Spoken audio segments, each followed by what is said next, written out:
Hello everyone, welcome to Creating Power. I wish you all a pleasant listening experience. Today, we will be delving into Jeff Goodell's The Heat Will Kill You First. As an award-winning journalist who has been at the forefront of environmental journalism for decades, Goodell's new book may be his most provocative yet, explaining how extreme heat will dramatically change the world as we know it. Masterfully reported, mixing the latest scientific insight with on-the-ground storytelling, Jeff Goodell tackles the big questions and uncovers how extreme heat is a force beyond anything we have reckoned with before.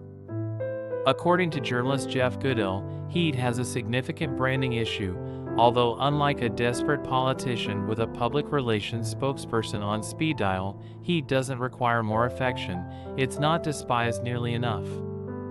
In his fast-paced recent book about the climate crisis titled The Heat Will Kill You First, Goodell criticizes the term global warming for its gentle and soothing sound, making it seem as if the primary consequence of burning fossil fuels would be improved beach weather. He argues that the word hot carries too many positive connotations, such as attractiveness, success, and demand. Of course, hell is also associated with heat, but air conditioning has neutralized its metaphorical impact for those who can afford it, transforming a hellish heat into sporadic discomfort instead of eternal damnation. This alarming book strongly emphasizes that relying on air conditioning as a solution is a perilous way to approach life. Goodell, an author with over a decade of experience writing about climate change, is currently situated in Texas, where each heat wave is a tense situation, including the ongoing one. Apart from the paradox of cooling ourselves while warming the planet, the excessive use of air conditioners flirts with a risky game with the electrical grid. A prolonged power outage on a hot day leads to business closures, school shutdowns, and loss of lives. Goodell's straightforward writing style suits his subject matter. The book is energetic and demands swift reading. Time is running out as the earth burns. Death is a recurring theme, extending beyond humans. An agricultural ecologist informs Goodell that when it gets too hot, things die. Creatures that adapt by relocating to cooler areas face death if they can't find refuge.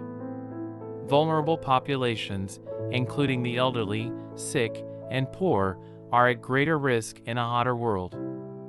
Even those who feel invulnerable due to their resources are deluding themselves.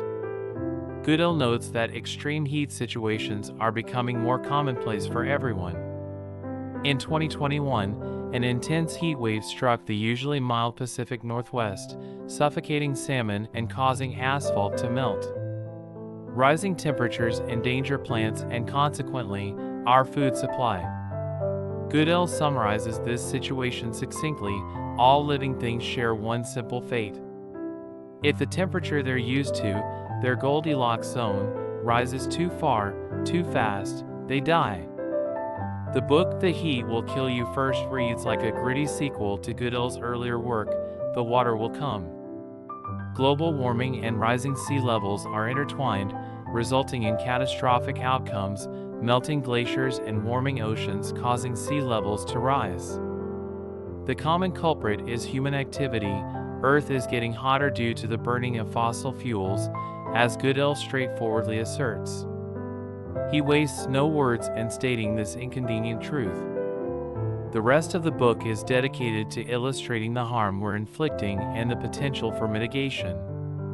He explores the phenomenon of urban heat buildup in Phoenix, the impact of hurricanes in Houston, and the obliteration of wetlands in Chennai due to sprawling development.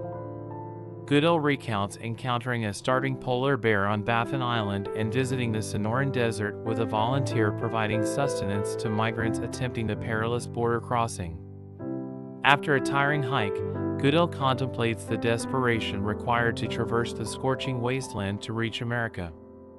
Equally puzzling are the growing numbers of Americans for whom extreme heat isn't a mere transitory phase but an appealing place to settle.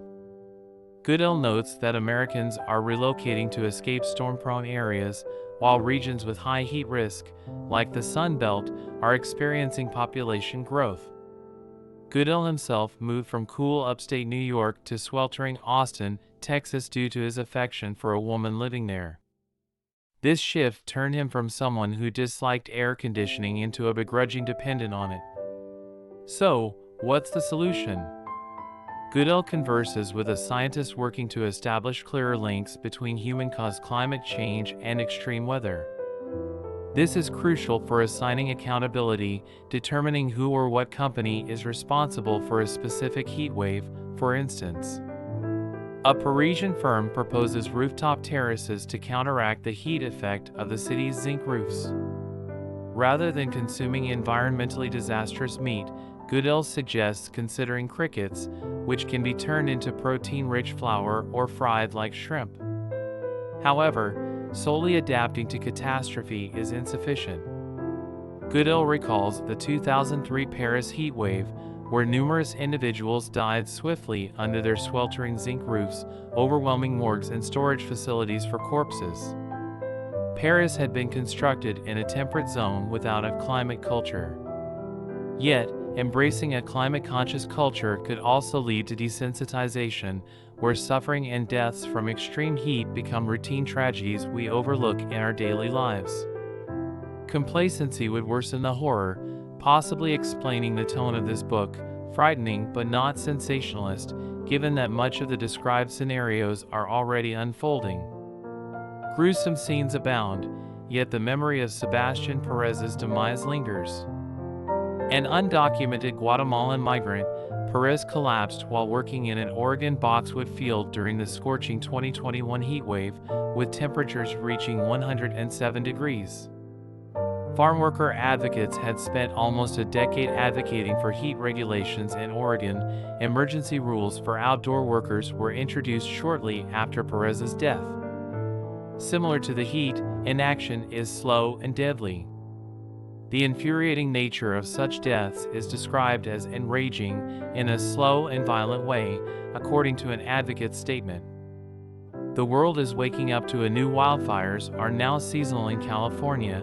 The Northeast is getting less and less snow each winter, and the ice sheets in the Arctic and Antarctica are melting fast. Heat is the first-order threat that drives all other impacts of the climate crisis. And as the temperature rises, it is revealing fault lines in our governments, our politics, our economy, and our values. The basic science is not stop burning fossil fuels tomorrow, and the global temperature will stop rising tomorrow.